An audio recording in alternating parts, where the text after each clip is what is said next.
can puff us up. Verses 12 to 14, unless when you've eaten and full, and houses and herds and flock. This is when prosperity starts to come in. Riches start to come into your life. When you start getting houses and land and a lot of food. Kids, your name might be known in your community, what have you. Mine's not, but that's okay because God knows my name. Hallelujah. Amen. I'm happy. I'm cool.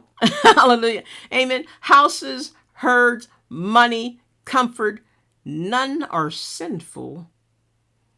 The danger is the heart rising against God.